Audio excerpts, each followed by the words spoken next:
This is 60 Seconds for Sunday from the monks of St. Benedict's Abbey. Third Sunday of Advent is traditionally known as Gaudete Sunday, for good reason. Traditionally, as we're all gathered in the church, ready for Mass to begin, after the bell rings, the first words that we would hear are Gaudete. That's from the opening chant, the introit. This sets the tone for the whole Mass. We hear Gaudete in Domino semper, rejoice in the Lord always, and then iterum dico Gaudete, I say it again, rejoice. Why? Because indeed the Lord is near. We're coming close to Christmas. But that message of rejoice doesn't stop for this year's readings just with the introit. We also hear in the responsorial psalm from Isaiah, cry out with joy and gladness, for among you is the great and holy one of Israel. So this year, year C, we get a responsorial psalm that echoes that. And then the second reading is the letter from St. Paul to the Philippians, from which that intro chant comes from. So this Sunday is filled with the invitation for us to rejoice.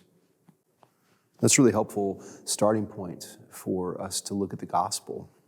In the first half, John the Baptist is asked by the crowds, what should we do? And he says, whoever has 2 cloaks should share with the person who has none. And the tax collectors come to him and they say, what should we do? He says, stop collecting more than you need. Don't extort people.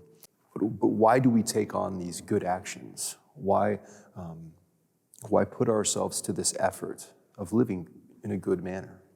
And what I want to say is that the answer is only for joy. Only for joy, Gaudete.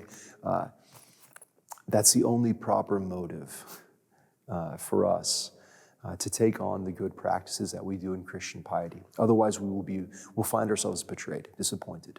If we do it because someone expected us to, we'll do it and it won't satisfy. If we do it because we want to impress someone, it won't satisfy. The only reason to take on the work of Christian piety is for authentic joy.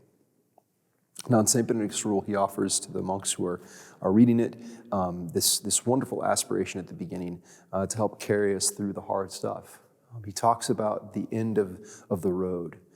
As we go on through the life, he says, if we stay on this path faithfully, then we'll come to a point where our hearts will be overflowing with the inexpressible delights of love. That's joy.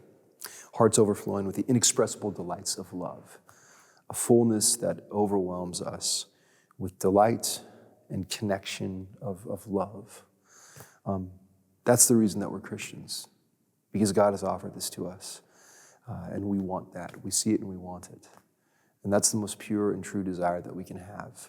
So this Sunday we pray that this joy that's put forward to us in the Mass, we can embrace and take hold of through the good actions, through the piety and the works of mercy that God invites us to.